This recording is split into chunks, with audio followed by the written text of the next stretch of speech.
வணக்கம். நான் என் பேர் கணேஷ் பேசுகிறேன். திருப்பி மீண்டும் இந்த காணொலி வாயிலாக சந்திப்பதில் மகிழ்ச்சி அடைகிறேன். மீண்டும் சார் அந்த ஒரு நிகழ்ச்சிக்காக தான் நான் உங்களை சந்திக்கிறேன். பல பேர் நேற்று நான் அந்த வீடியோ போட்டது என்ன கேட்டாங்க, அந்த ஃபில் பண்ண ஃபார்ம் காட்டுங்க சார், அந்த மாதிரி இருந்ததுன்னா சில டவுட் இருக்குது. எங்கள் அப்பா அம்மா இறந்து போய் நாட்கள் ஆச்சு, அவங்களோட அடையாள அட்டையெல்லாம் எங்கள்கிட்ட இல்லை, என்ன செய்கிறதுலாம் கேட்டாங்க. அது ஈஸி தான், ஃபில் பண்ணுறது வெறும் தமிழில் தான் இருக்குது. நீங்கள் தாராளமாக ஃபில் பண்ணலாம். அது அப்பா அம்மா பேர் தெரிஞ்சவங்க பேரை மட்டும் எழுதுங்க. அடையாள அட்டை இல்லைன்னா பரவாயில்ல, விட்டுறலாம். அதனால் ஒன்றும் தப்பு கிடையாது. அடுத்தது கீழே ஒரு 2 பாயிண்ட்டாக கொடுத்துருப்பாங்க. முந்தைய சிறப்பு தீவிர திருத்தத்தில் உள்ள வாக்காளர் பட்டியலில் உள்ள வாக்காளர் விவரங்கள். இது ஏற்கனவே உங்கள் அட்ரஸ் சேஞ்சு வேறு ஏதாவது சேஞ்ச் பண்ணியிருந்தீங்கன்னா இதில் நோட் பண்ணலாம், இல்லைனா விட்டுறலாம். சட்டமன்ற தொகுதியின் பேர், பாகம் எண், வரிசை எண், இது எல்லாமே இந்த இதில் நோட் பண்ணியிருக்காங்க. இதை நீங்கள் எடுத்து ஃபில் பண்ணி கையெழுத்து போட்டு அதிகாரிகள்கிட்ட கொடுத்துடலாம். அதிகாரிகள் அவங்களுக்கு ஒன்றும் வரவங்களுக்கு ஒன்றும் உங்களுக்கு ஒன்றும் ஒரு காப்பி கையில் கொடுத்துருவாங்க. அதை நீங்கள் வீட்டில் வச்சுக்கலாம். இது மேலும் நம்ம இது 2 பாயிண்ட்டாக நான் உங்களுக்கு சொல்ல விரும்புகிறேன். இதெல்லாம் முதல் பாயிண்ட்டு. 2வது பாயிண்ட் என்னன்னு கேட்டிங்கன்னா, நம்ம பிஜேபி கட்சிக்காரங்களுக்காக தான் நான் சொல்கிறேன்.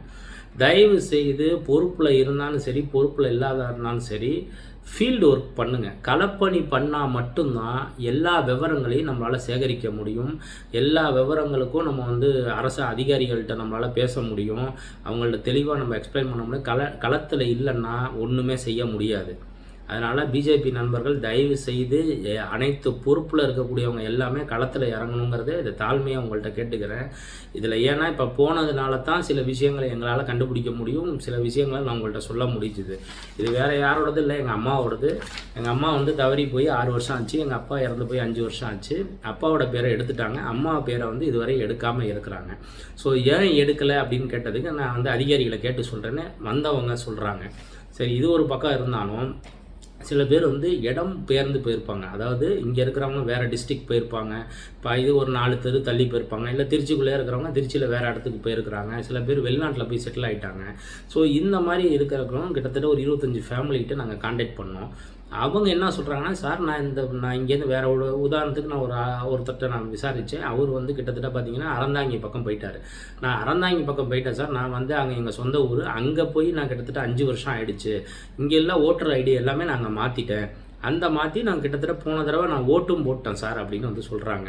அப்போது அதே ஐடி ப்ரூஃபில் அதே ஃபோட்டோ அதே பேர், ஆனால் ப்ரூஃபில் வேறு நம்பர், அடையாள அட்டை நம்பர் கொடுப்பாங்களா, அது வேறு. அதே அடையாளம் அதே பேர் அதே இங்கே வேறு அட்ரஸ்ஸு, அடையாள அட்டை வேறு. புரியுதுங்களா? நம்பர் வேறையாக இருக்குது. ஸோ இப்போ ஒரே ஆள் 2 அடையாள அட்டை வச்சுருக்குறாங்க. வாக்காளர் அடையாள அட்டை 2 வச்சுருக்குறாங்க.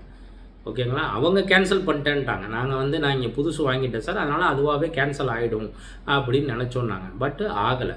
இதுக்கு ரெஸ்பான்சிபிலிட்டி யார் எடுத்துப்பா? அரசாங்கம் தான் எடுத்துக்கணும். ஒரே ஆள் 2 அடையாள அட்டையை வச்சுக்கக்கூடாது. ஸோ அதனால் இதை இங்கே கேன்சல் பண்ணியிருக்கணும், இது வரையும் பண்ணலை. ஸோ இது பண்ணால் இது ஃபீல்டு ஒர்க் பண்ணால் மட்டும்தான் இந்த மாதிரி விஷயங்கள் நமக்கு தெரிய வரும். இதை யார் மேலேயும் நம்ம குத்தமும் சொல்ல முடியாது. ஸோ இப்போது இந்த ஒரு விஷயத்தை தேர்தல் ஆணையம் எடுத்திருக்காங்கங்கிற பட்சத்தில் நமக்கு நம்ம மக்களுக்கும் நம்ம இதை நம்ம உதவி செய்கிற மாதிரி இருக்குது. நம்ம எந்த அரசாங்க அதிகாரியும் போய் நம்ம ஆர்டர் போடக்கூடாது. கூட இணைஞ்சு செய்யணுங்கிறது தான் நம்ம தலைமை கொடுத்த ஒரு அறிவுரை. அதனால் இவங்களோட நம்ம இணைஞ்சு தான் செய்யணும். எக்காரணத்தை கொண்டு நம்ம அவங்கள்ட்ட நம்ம அதிகாரத்தை பயன்படுத்துகிறதோ இதுவோ இல்லை. மெயினாக பிஎல்ஏ போட்டிருக்கவங்க, பூத் லெவல் ஏஜென்ட் இருக்கிறவங்க தயவு செய்து இதை நீங்கள் ஃபாலோ பண்ணுங்கள். எக்காரணத்தை கொண்டு இந்த ஃபார்முகமெல்லாம் வீட்டுக்கு வாங்கிட்டு போயிடாதீங்க. உங்கள் குடும்பத்துக்கு தேவையானதை மட்டும் நீங்கள் ஃபில் பண்ணி வாங்க. அடுத்தவங்களுக்கு எடுத்துகிட்டு போய் செய்யக்கூடாது. அவங்கள வர வச்சு தான் இந்த ஃபார்மெலாம் நம்ம ஃபில் பண்ணி, அவங்க ஃபார்மை கொடுத்து, இல்லை அவங்களுக்கு ஃபில் பண்ண தெரிலனா கூட நம்ம உட்காந்து அவங்களுக்கு ஃபில் பண்ணி கொடுத்துட்டு இந்த மாதிரி இருக்குதுன்னு அவங்கள தெளிவாக சொல்லி இது எதுக்காக செய்கிறாங்கன்னு கூட பப்ளிக்கிட்ட நேரடியாக சொல்லுங்கள். அப்போ தான் அவங்களுக்கும் புரியும். அதனால் இதை தயவுசெய்து நம்ம கட்சிக்காரங்க நேரடியாக ஒவ்வொரு மக்கள்கிட்டையும் போய் நம்ம அரசாங்கத்துக்கு உதவியாக நம்ம இந்த விஷயத்தை செய்யணுங்கிறது தாழ்மையுடன் கேட்டுக்கூடிய. நன்றி, வணக்கம்.